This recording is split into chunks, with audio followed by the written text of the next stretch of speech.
Is your vehicle stopping like it should? Does it squeal or grind when you brake? Don't miss out on summer brake deals at O'Reilly Auto Parts. O'Reilly Auto Parts. You're listening to the Archaeology Podcast Network. You're listening to the Archaeology Show. TAS goes behind the headlines to bring you the real stories about archaeology and the history around us. Welcome to the podcast. Hello and welcome to the Archaeology Show, episode 262. On today's show, APN co-founder Tristan Boyle interviews archaeologist Flint Dibble about his recent experience on the Joe Rogan Show. Let's dig a little deeper. I don't have anything clever to say. It's not my show.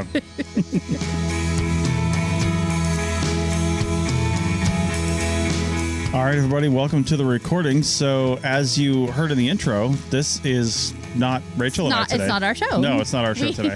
We handed it over to Tristan because he had this amazing opportunity to interview Flint Dibble. And you might be wondering, who is Flint Dibble and why would we want to interview him? Yeah, so Flint he's an archaeologist. He's got a YouTube channel. He's got an online presence, and he got an experience recently and an opportunity to be on the Joe Rogan Experience. Yeah. And he was on with Graham Hancock. Yeah. Now, anybody who listens to this show probably has heard of Graham Hancock, I would assume. I mean, we've talked about him. Yeah, we have. Yeah. A bunch of the other shows have talked about him and his shows and his books and that whole thing. Yes, according to Graham Hancock, all archaeologists hate him. Yeah. And he's been ostracized by the archaeological community.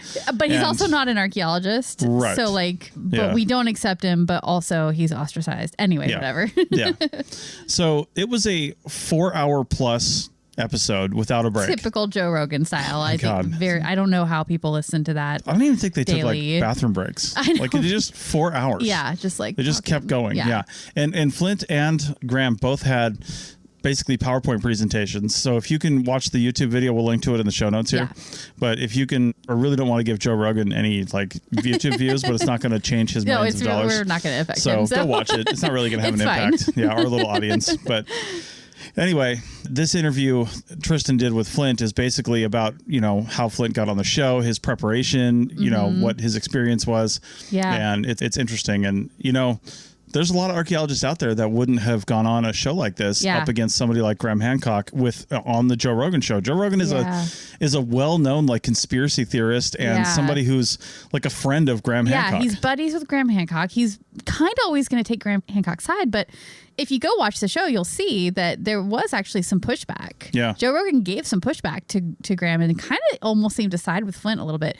Anyway, just worth it to go kind of watch it and just see how Flint was able to handle that interview and the points that he brought and what he did that was different, I think, for engaging Graham Hancock in a conversation, which doesn't always go so well for scientists and archaeologists. So I think he did a really great job. And this interview that Tristan did is really amazing because we get a really great insight into where he was coming from and what he was trying to do. So, yeah. Right. Yeah. So the takeaway I have on this is really, if you happen to be an archaeologist and you're listening to this and you're approached by a production company or something like that, because they're always trolling around out there, actually. If you've been doing this long enough, if you've got any sort of online presence, if you've done a YouTube video or you've got a blog or you have a social media channel or something that has a certain number of followers and hits or whatever, you've probably been found by somebody and asked to be on some show or do something. Say yes to it. You'll probably never get called back again because the just statistical likelihood is it won't happen because these shows never get picked up, right? Yeah. The ones that do, then the likelihood that it goes on even further is even smaller. Yeah. So saying yes to start with, it's pretty low risk, really. It's pretty low risk, yeah. But we need to get the positive voices for good out there, right? We do. Even if you think you're going to be taken the wrong way or out of context or something like that, it doesn't actually matter. Yeah. Just get your voice out there, be heard. The archaeological community knows who you are. You're not going to be, ostracized by going on some show. No. Unless you throw your hands up and go, because it's aliens. Yeah. I mean, if we don't try to engage with the public and teach and bring these really fascinating and amazing stories of the past from archaeology to life, then how are we ever going to be, perceived as people that are approachable and have interesting information? Yeah. So I think in the end, this was a great thing for Flint Dibble to do. Yeah. Regardless of whether or not anybody in Joe Rogan's audience was swayed or not. He seems to think they were. Based on the comments and stuff. So, Sure.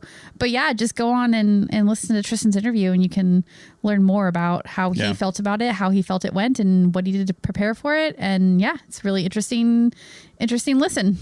All right. With that, here's the interview coming up right after the break. Bye. That's not a goodbye. Oh yeah. Sorry. Yeah. See you next week. At your job, do you ever have to deal with a nose roller? How about a snub pulley? Well, if you're installing a new conveyor belt system, dealing with the different components can sound like you're speaking a foreign language. Luckily, you've got a team ready to help. Grainger's technical product specialists are fluent in maintenance, repair, and operations. So whenever you want to talk shop, just reach out. Call, click Grainger.com, or just stop by. Grainger, for the ones who get it done. Hello and welcome to a very special episode of the Archaeology Show. I'm Tristan Boyle, the co-founder of the Archaeology Podcast Network, and today I have a very special guest. Now, if you're lucky not to be terminally online, you might have missed our guest appearance on what has been labelled as the most popular podcast in the world right now. No, you won't find it on the APN yet, but Dr. Flint Dibble appeared on the Joe Rogan Experience alongside writer and journalist Graham Hancock. So Flint, thank you very much for taking time to speak to us. I'm sure it's been kind of a bit of a maelstrom of activity afterwards. I know you were then at the SAAs and everything, but could you kind of introduce yourself for people who aren't familiar with your work?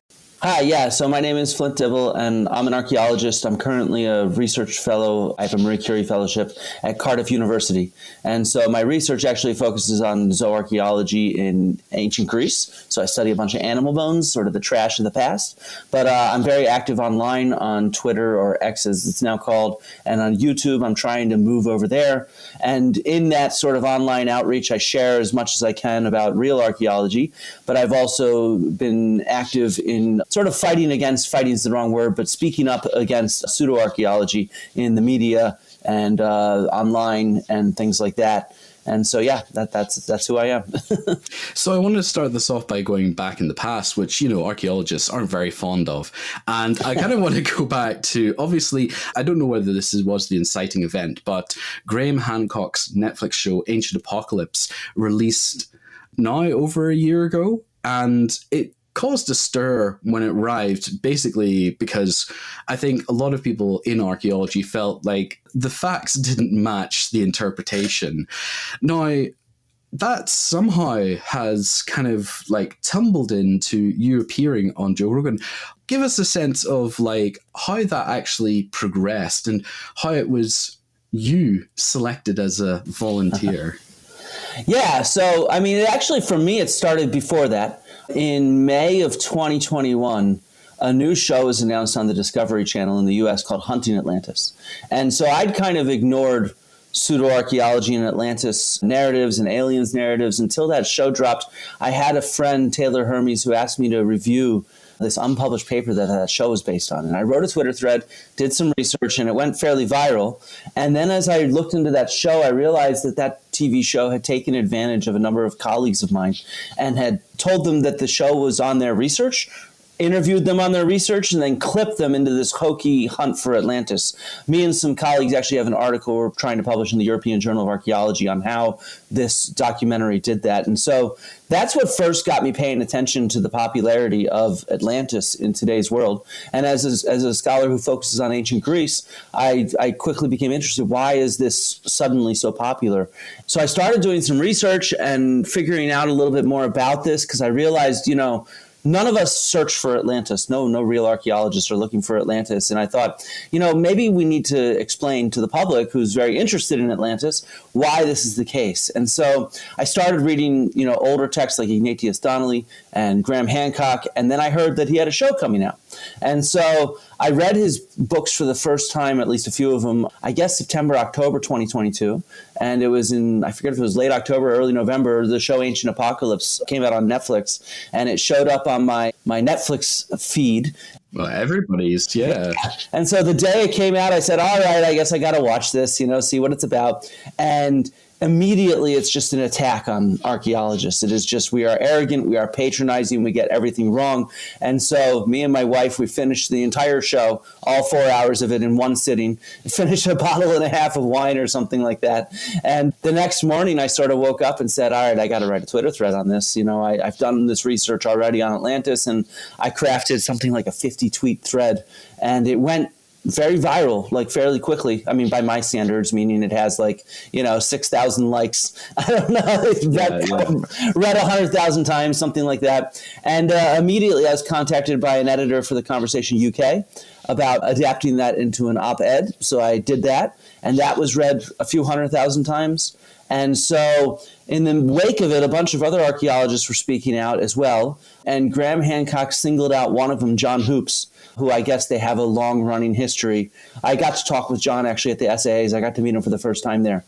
So they have a long history, in particular the build up to the Maya 2012 non-event, let's say. Yeah. So John is a Mayanist, and so I guess he was very vocal trying to debunk that kind of stuff. I was not very paying attention to pseudoarchaeology at the time. Yeah. I was still a grad student.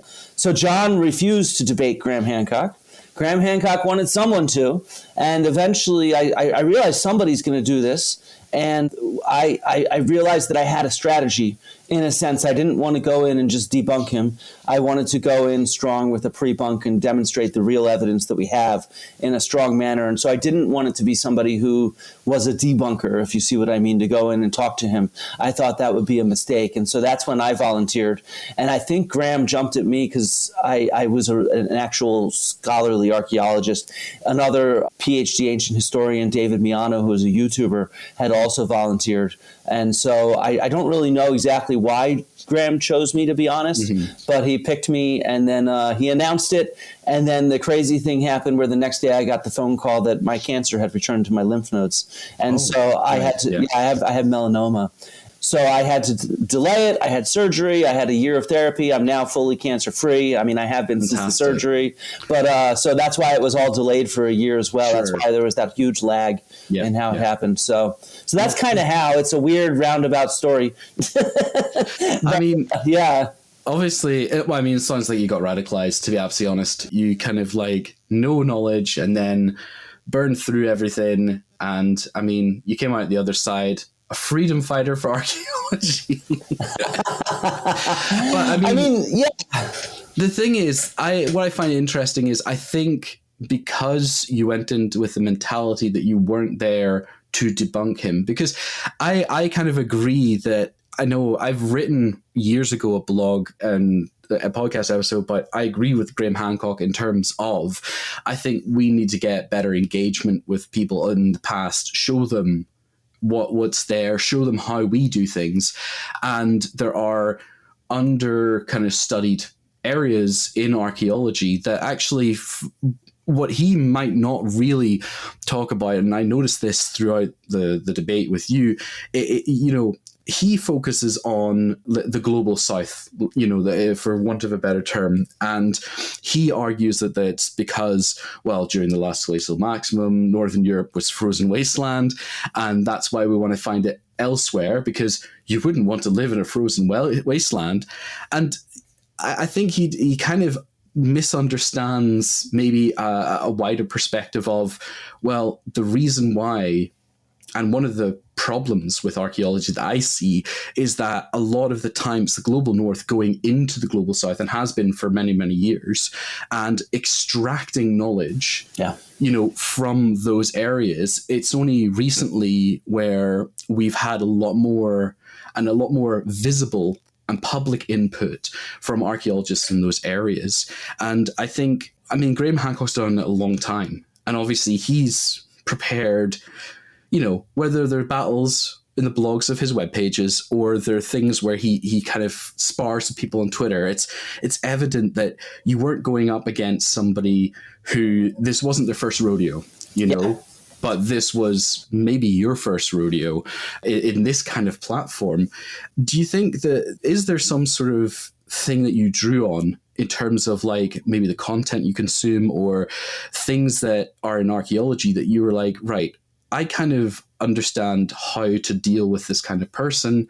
What would you say was your inspiration for that moment of, right, I'm not going to debunk, I'm going to actually show the evidence? Yeah, I mean, so that was, I think, the biggest key as well, because so many of those spars that he has is about debunking site by site by site he goes with. So it's archaeologists that are familiar with that site, whether it's Giza, whether it's Cholula, whether it's, Gunung Padang, they go and they debunk. And so my real inspiration was to say, no, we need to show what we actually have in the Ice Age, because he just ignores that. He talks about this Ice Age civilization and he ignores Ice Age evidence. He talks about agriculture and he ignores all the environmental archaeology evidence. And so that was kind of my secret weapon in a sense. He's used to people debunking him on these sites here and there. What he's not used to anybody doing is saying, hey, you're missing out on this whole big picture of stuff. And so that was really my secret sauce. And I worked hard to keep that strategy secret as well as I prepared. So I didn't want to put anything on social media that was going to tip my hand. And I think he went into it thinking all I wanted to talk about was the topic of racism. That's what he seemed to prepare his defense on. And so I also knew, because of the venue, that that's not a topic to actually get into there, right? I think it's important to understand the historiography of Atlantis and how it has this connection to, like you said, extracting from the global south, colonialism, and even overt racism. And so I think that that's important to bring up, but not in that venue. It's the wrong audience to speak about that too. I actually had I had this little thought on that. Graham Hancock obviously knew his audience and obviously knew Joe Rogan, and obviously, if you like him or hate him, like you can understand that Joe Rogan has this kind of, like, at least at the very least, anti-cancel culture mentality. He's very, very kind of like, if anybody get canceled for anything or, criticized super strongly, he's like leaping to the defense no matter what it is. And I think Graham Hancock knew that and was able to deploy that. But what he didn't actually count on is the fact that Joe Rogan went very hard on you in terms of like really picking apart, referencing what has been said, saying, well, do you actually believe that? But what that meant is that Joe Rogan's audience couldn't say that Joe Rogan went soft on you. Yeah. And they couldn't, Graham Hancock's fans couldn't then attribute you doing well to, Joe Rogan didn't really call him out on anything, because Joe Rogan did several times and pushed it. I did find that part of the conversation quite difficult because I totally understand. I think it comes from the fact that we're working from two different starting points, really, because I think this is the wider conversation about politics. But to bring it back to the show, I think it's very difficult to convince people whose idea of white supremacy and racism is, well, if they wear the pointy hats and they say the slurs out loud, that's racism, but anything else it's not. And when you have that standard of racism, what you see as racism, it's very difficult to even contemplate, well, no, that can be racism. They're using racism as a specter. But I think, how did you feel during that part of the thing where they were pulling up quotes that obviously have been made? How, I obviously is somewhere we have to get really defensive. How did you feel in that moment? Yeah, I mean, I knew it was coming, and I just assumed it was. And obviously, he went into Clovis first stuff. I mean, we'd agreed to stick to the evidence and be respectful. He clearly chose not to, and it is what it is. I was surprised at how hard he tried to pull quotes out of context. So I wasn't. I went and read through the things that I'd written about him and stuff like that to try to think through what he's going to attack me on. And he did it in different ways because he found these out of context quotes. And so that was tough for me to respond to, because it's like, yes, I wrote those words, but I didn't say them about you.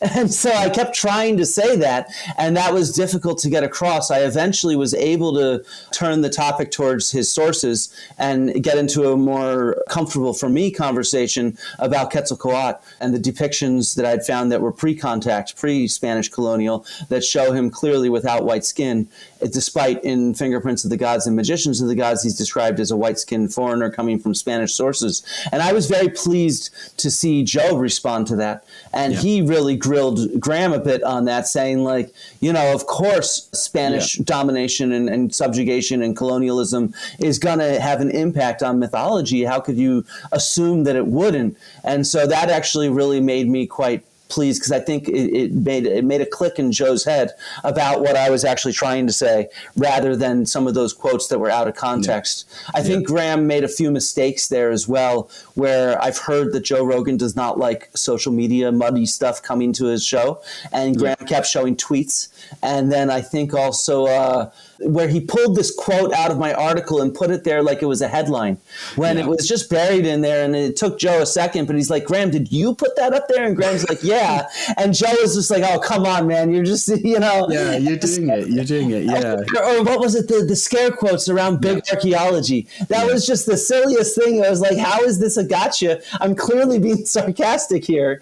And I just don't even know. It was just so some of it is he shot himself in the foot by having really piss poor arguments on that. I think I got lucky in that sense that he was grasping at straws, because I have never called Graham Hancock a racist or a white supremacist or a grifter. And I point out the history of these issues and why it's a problem. And I point out some other people on the internet who occasionally are actual racists that misuse this stuff. So, yeah. I mean, this is the big problem, is that online discourse is, unfortunately, despite being a 4-hour-long podcast, it can be boiled down to several points, some of which I don't know if you dared see the YouTube comments, but I found some of them very funny. Yeah. I think one of them was summed up as basically Flint saying, this is what we know, and Graham Hancock says, yes, but this is what we don't know. And I totally, it's one of those things. Actually, to that extent, I do have a few comments here that I thought were marginally funny. There was a lot of people saying something about your sleeves. Yeah. And I was wondering, have you now rectified the sleeve gate issue? Yes, I've rectified the sleeve gate issue. That was the new shirt, and normally the shirts have tight cuffs. I have short arms. I'm willing to admit that. And I had not tested out that damn shirt. That was a mistake, and I have so many comments on that. I don't know why it's such a big deal, but whatever it is. Do you know what does it say in law? If you have the facts, you pound the facts. If you have the case, you pound the case. If you don't have the facts and you don't have the case, you pound the table. You know, you pick something to put, kind of. And to be frank, I prefer people making fun of my sleeves over something worse, because I've had worse comments on social media, and that's totally fine and superficial, easy to ignore. No, exactly. And I think it's important. What I think is important, we'll talk about in the next segment as we come up for a break, is just basically I find it funny how Graham kind of focuses on you as the arbiter of big archaeology's vengeance against you, that you're supporting the cause, and there's this oh no, it's not a conspiracy, it's just a lot of archaeologists don't like me, but at the same time looks at things that you've not said but people apparently who agree with you agree with, and uses that as a kind of a way of kind of tarring you with that brush. But we're going to go to a quick break now, and when we come back, we'll kind of discuss that and some other things as well.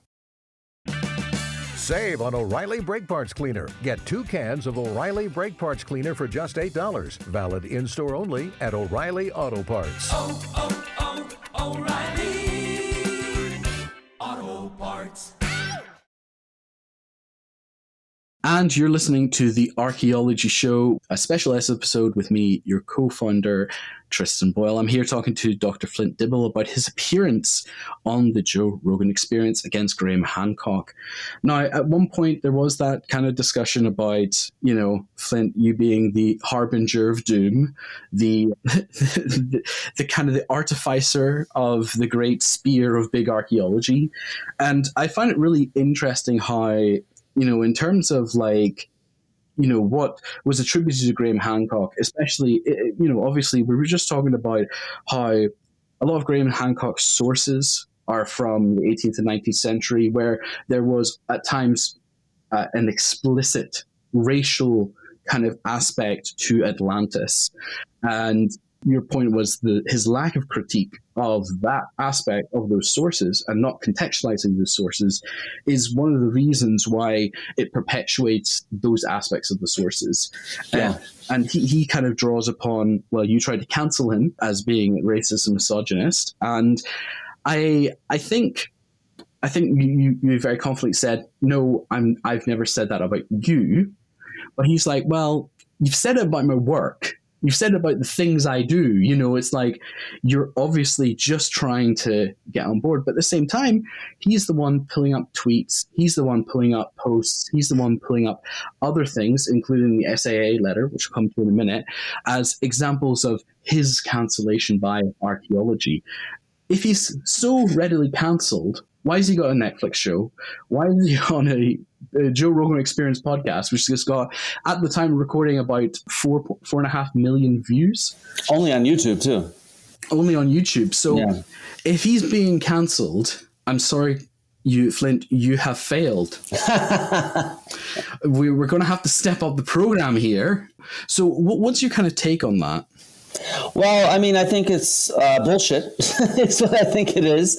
Like, as you said, on Amazon.com, in the topic of archaeology, his books are consistently in the top 10 bestseller lists. I mean, talking about legitimizing him, he has major media platforms legitimizing him. And I certainly don't think I or anyone has really tried to cancel him. He is uncancelable as such a huge celebrity. And he's very careful in how he talks to his audience, right? He knows how to do that effectively. And so I think that, of course, though, when it comes to topics of archaeology, we are going to critique archaeology in the media. That is our right as people. We have the ability to speak up. We have free speech to be able to speak up our opinions on these topics. And we're asked these questions about his shows, about his books, about Atlantis in general, from people in the general public and from journalists. You know, about me as some sort of puppet master, man, that came about largely because he announced that I'd be going on Joe Rogan against him, as I think I brought up there. You know, the only reason journalists started coming to me for comments about Graham Hancock is because he made that announcement. And so it's sort of like, you're the one that turned me into someone that journalists came to. And given me being a precarious scholar, I'm going to accept, you know, journalists' requests for comment. I see no reason not to. I mean, if they're asking me about something I know nothing about, that's different. But if I've been doing some research on Graham, we did announce that we'd be talking to each other. So, you know, it makes sense that they come to me for comment. But it certainly was not me that approached any journalists. They came to me. And yeah, I don't know what else to say. I'm going to speak up my mind on this kind of stuff. And I think that the relationship between the history of this, I mean, look, archaeology itself is unwinding its own history right now. Yeah. We're coming to grips with the colonial racist past that our predecessors in the field had.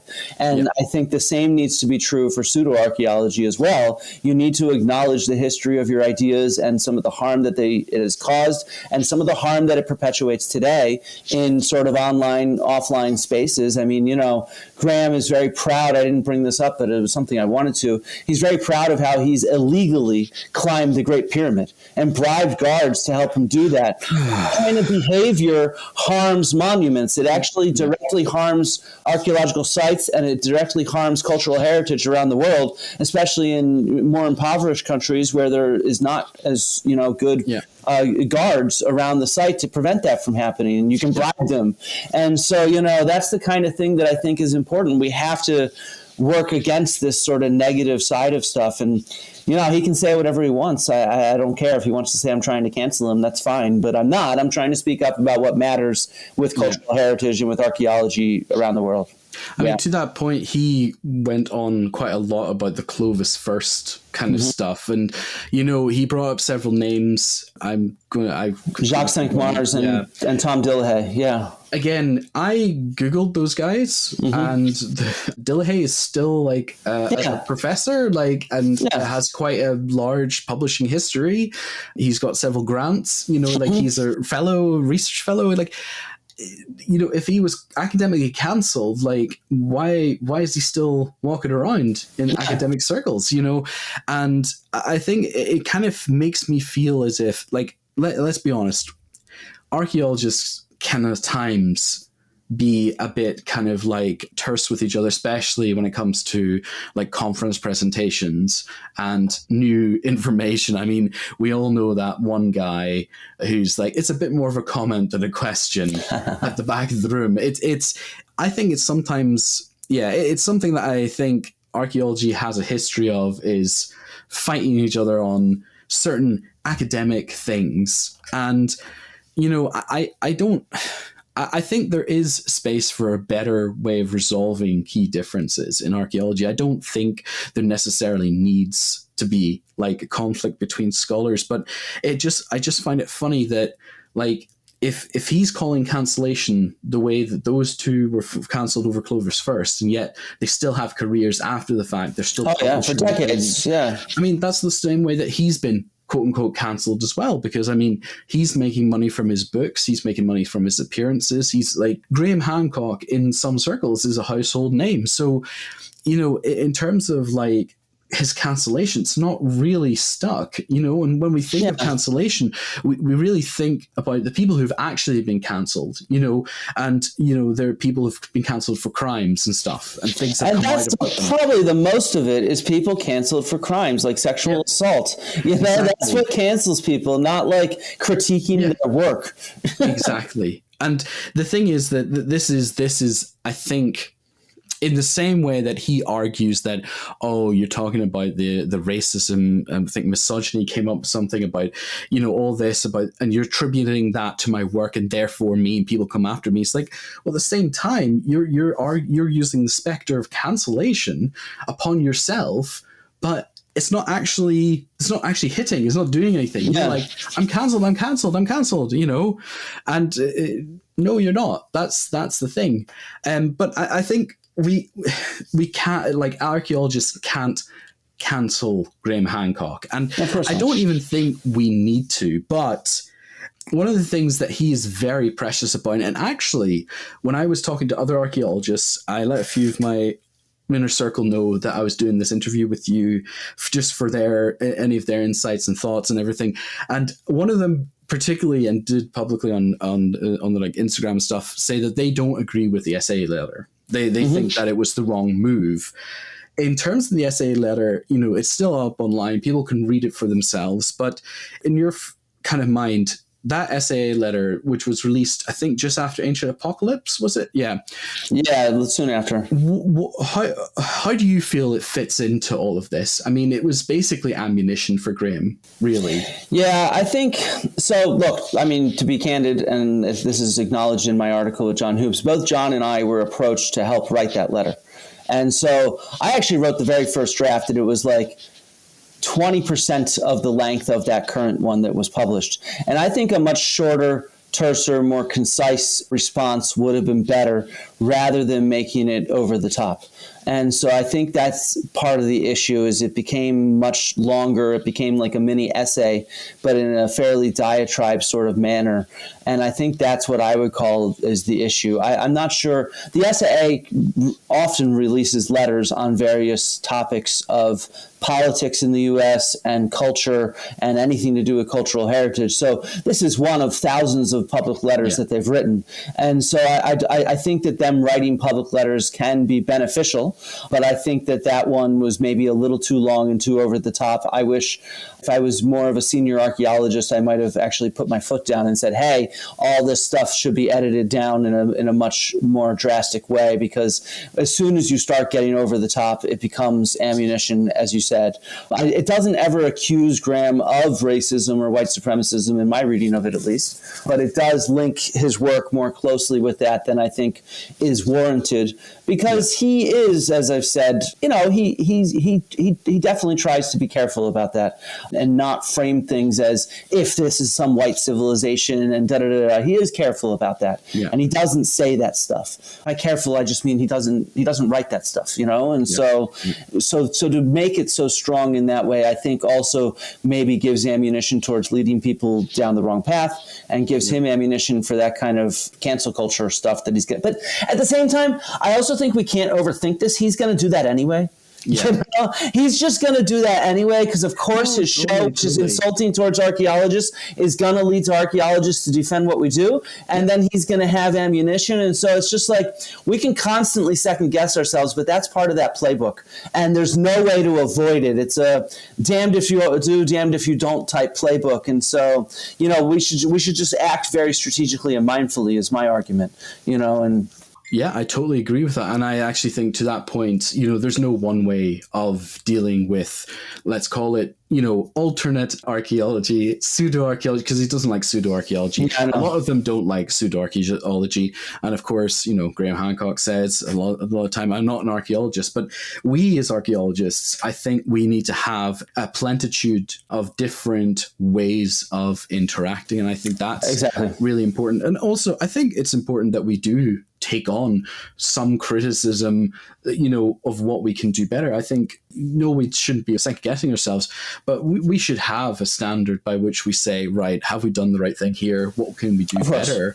To that end, I know it's a bad thing to look at comments online, but I was really intrigued if there's any criticism that you've received that you've cast your eyes over and you're like, oh, okay, that actually makes a good point. Is there anything that stood out to you as like, or did you find it was overwhelmingly, well, your dad called you Flint?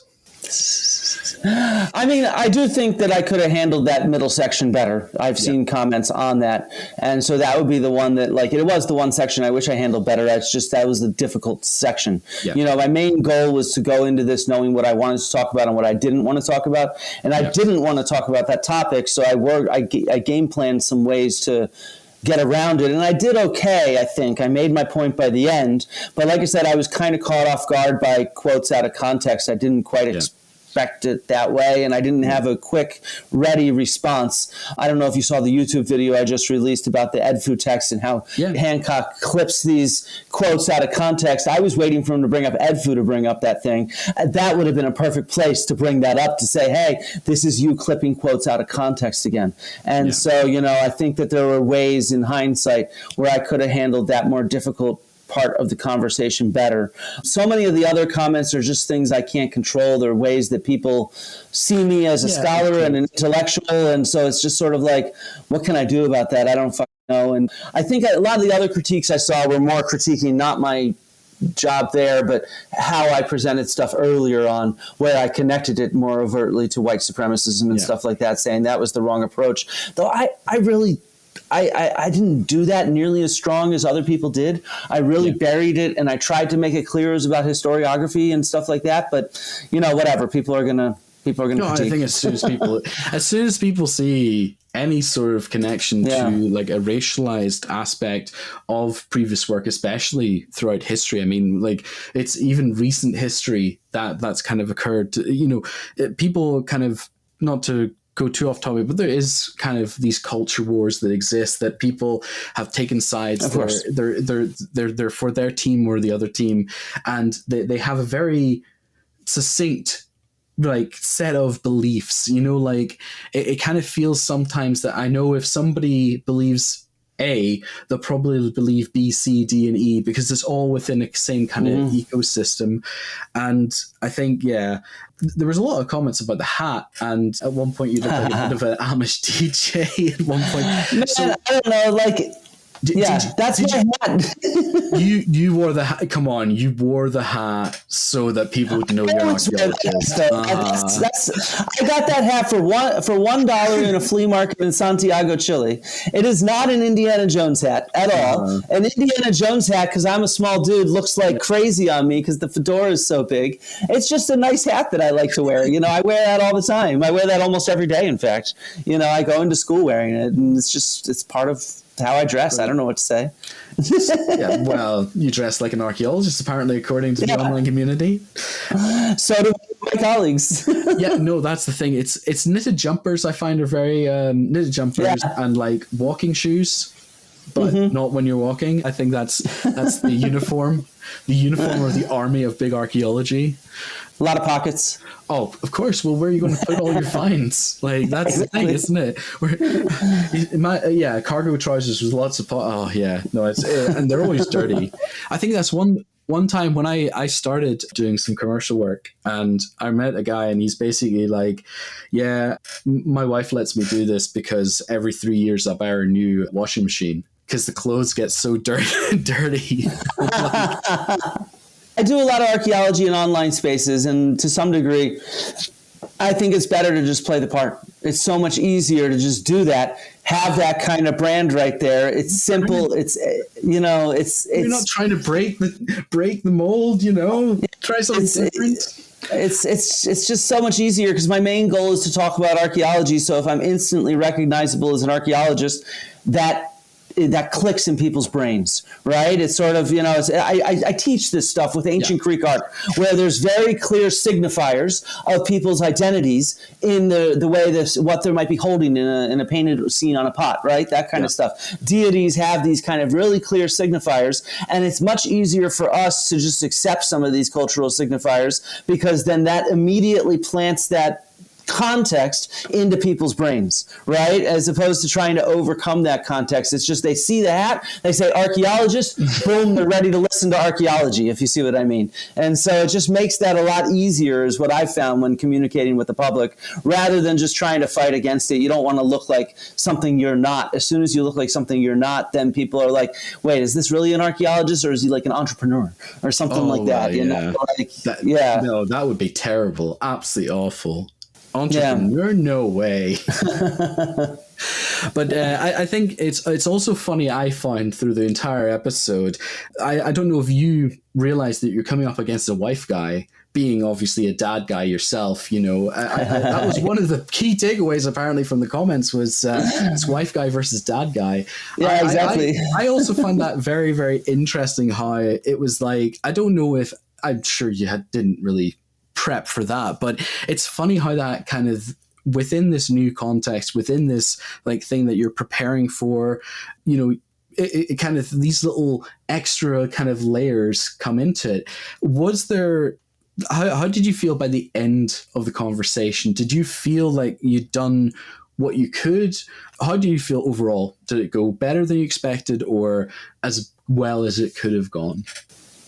I'd say it went better than what I expected. I did not expect to end so strong with both Graham and Joe agreeing that cultural heritage should be funded.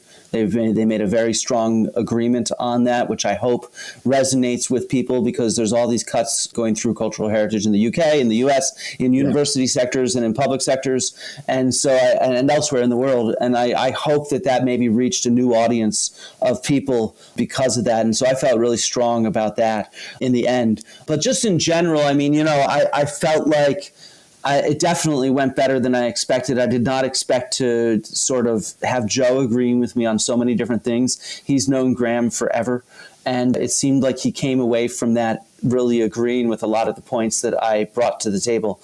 And so that absolutely shocked me. I thought it would be more grilling, and that grilling only lasted for like 40 minutes. And then the other, you know, almost 4 hours was a chance where I could present real archaeology. And so I thought that was pretty dang cool.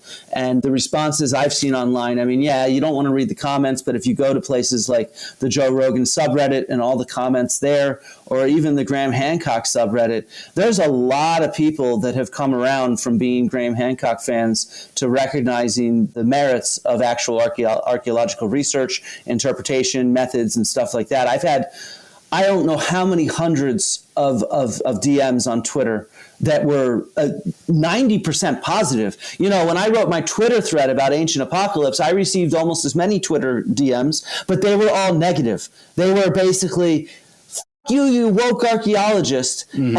And this was like 90% positive. Congratulations, you did a great job. And about half of them were people who were former Graham Hancock fans, who now said, some of them said, now I'm a fan of both you and Graham Hancock. Doesn't quite make sense to me, but fair enough. That's better than nothing. Others, but the vast majority of them were, look, I really expected you to come off looking like a fool since I've been reading and following Graham Hancock forever. And in the end, you really showed us what real archaeologists are doing. And so that really gives me some hope. I didn't expect that. I expected more to plant a flag here that would hopefully deter people who are not already enamored by Graham Hancock from becoming Graham Hancock fans. So I did not expect to have so many hundreds. Maybe I've seen over 1,000 messages in public posts from former Hancock fans saying they've come around. And so that I did not expect. In that sense, I think it went much better, because I would never have expected to actually make a dent in his actual fan base. And it does go to show, they do claim that they're open-minded, and clearly a lot of them are. They're willing to listen and evaluate based on the merits of the evidence they have in front of them. And for that, they all deserve a lot of credit for doing so. And I hope that maybe, I tried to advertise, the Archaeology Podcast Network and a bunch of different YouTube channels and different podcast channels.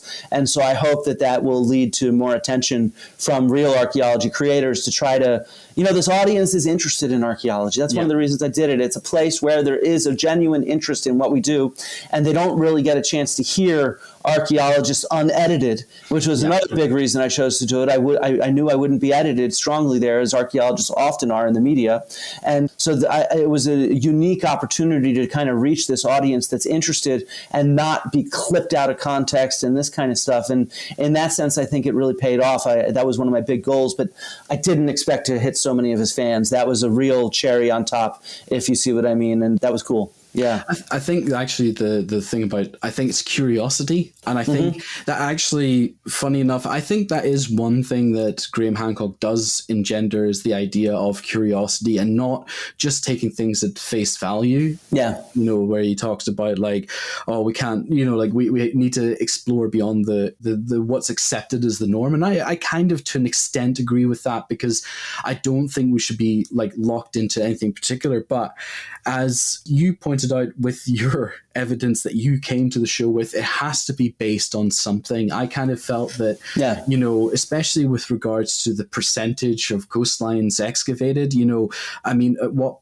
point would Graham be happy with? Is it 10%? Is it 40%? Is it 90%? But when we get to 90%, he's like, yes, but it could be in the last 10%. Yeah, exactly. It could be the last 1%, 0.1%, The thing is, and then he was talking at one point, I picked up on this, and he mentioned about the 7 sages or something like that. And I was like, if I'm trying to think about how archaeology could trace ephemeral traces of 7 people in the world 10,000 years ago, I think we've nigh on impossible. We cannot deal with that, because even if it, we don't talk about dinosaurs here, but if we were to talk about fossilization alone, we get millions of fossilized pieces from, very far long ago, dinosaurs, pre-dinosaurs and stuff like that. But that's a tiny fraction of the ones that were in the right place at the right time to be fossilized. The fact that we get things like footprints, those are a couple of footprints out of the billions of footprints that humans have made over the last 10,000 years. So to try and track down such a small group of people so many tens of thousands of years ago, it's nigh on impossible. I think the standard of evidence necessary is impossible, I think that's one of his goals, is to create explanations for why there's no evidence. That's what he does, spends a lot of time doing. And so I think that's something we need to reject immediately. We're not there to look for arguments for why there's no evidence. If we are, we need positive evidence for that. Like I study taphonomy, why certain soil conditions might not have bones. So we study the soils to demonstrate that. Yeah, but let's also be explicit. Because we study taphonomy, we know what doesn't exactly stay there either, because highly acidic soils will mean that things like bone, for example, will not remain, but things like wood and plant remains are retained. So we actually have an explanation that we can prove and test, and we can take that explanation elsewhere. The problem that I think we all have, with archaeologists have with Graham's stuff, is that there's no analogy, or there's no other way of finding this information out. Archaeologists, as you will say, don't just take one piece of evidence and extrapolate from that. We look for other pieces of evidence that can correlate together. When we look at pollen, we're not just looking at pollen, we're looking at also the soil structure, the geology, so that we can understand the types of soils that these plants would have lived in, so that we can correlate those things together. And I think that's a really important thing that I noticed was, Graham Hancock had amazing pictures, taken by Blurry his wife, and it was like, look at this. And now we're going to this place, look at this. And now we're going to this place, look at this. I'm like, that's great. They're beautiful photos. They're really cool. But the thing is, archaeologists don't just go to a place and say, look at this. And then they go to another place, look at this. Don't they look similar? That's why it's so hard to debunk that, because it's like, does that look like architecture to you? And I'm like, no, it doesn't. But how do you explain that other than the fact that I've seen thousands and thousands of examples of archaeological architecture, or that stone tool from Gunung Padang, stone tool in quotes, scare quotes, because it doesn't look anything like the thousands and thousands of stone tools that we have, millions really. But so that's because it's unique, right? And so it's just like, that's something that's why we can't rely on debunking, because it's just, they're just going to keep pulling out those things. And so it's just, we got to keep moving the conversation forward. And, that was my prep in a sense, was to make sure I knew exactly what I wanted to talk about and exactly what I didn't want to talk about, and to just keep getting back to what I wanted to talk about in a very informed, clear manner, right? And so that was always my goal, to try to get away from those things, because how do you demonstrate to people that have not seen thousands of examples of architecture that that's not architecture? The only way to do that is for them to see thousands of examples of real architecture, if you see what I mean. No, and totally. So, yeah.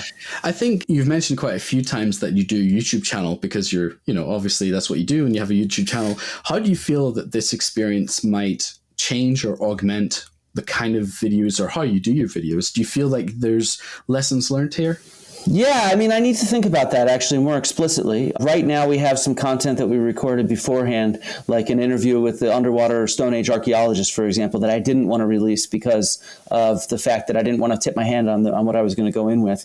So I don't know. I need to think about that. I'd like to try to produce a few more, say, semi-professional videos. Me and my partner, my wife, Yoni, have been working to transition from X to YouTube over the last year because of Elon Musk taking over X. We wanted to transition towards YouTube anyway with the outreach we were doing. And so she's been learning video editing. She's already very good at graphic design. And so some of that is to deploy some of that knowledge and, watching what other people do with podcasts and YouTube channels. I had not paid enough attention to that before thinking about this shift. I have my own research I'm doing too. So it's just like all that kind of stuff. But I think it's exciting for me because it seems like, surprisingly, now my YouTube subscribers doubled from 4,200 to like 9,000. And so it's like I clearly have some momentum right now to try to share real archaeology, to try to advertise other channels at the same time, and to try to build up this ecosystem that all of you all have been helping create for so many years.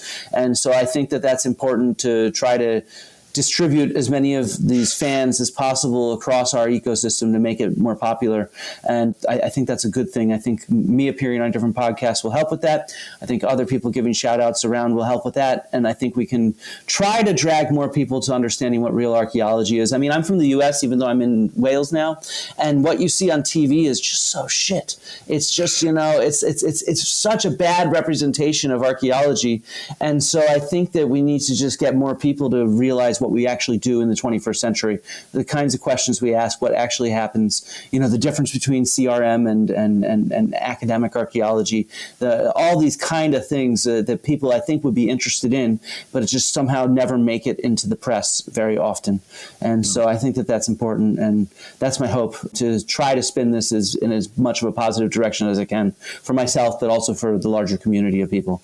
Yeah, definitely. So if people are interested in seeing your videos or even reading your academic output, where can they find your stuff online? Yeah, so my YouTube channel is Archaeology with Flint Dibble. My social media handle is always Flint Dibble. My academic stuff is on ResearchGate or academia.edu, at least the stuff that I can put there. Yeah, but if you shoot me a message on ResearchGate, I'm happy to share the stuff that's not on there.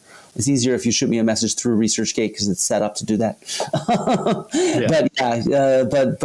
So that's how you can find my stuff. I have more articles coming out, and I expect to do a good number of YouTube videos over the next few months to try to capitalize on this. I have a scripted video on Atlantis we've been putting together, which should be really good. We have some voice actors and some animation, and it's kind of about Plato and how he's a liar, let's say, to try to get that expressed very clearly.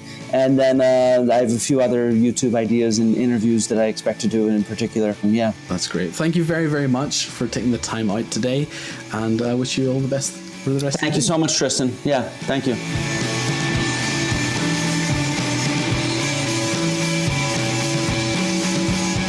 Thanks for listening to The Archaeology Show. Feel free to comment and view the show notes on the website at www.arcpodnet.com. Find us on Facebook, Instagram, and Twitter at arcpodnet. Music for this show is called I Wish You Would Look from the band Sea Hero. Again, thanks for listening and have an awesome day.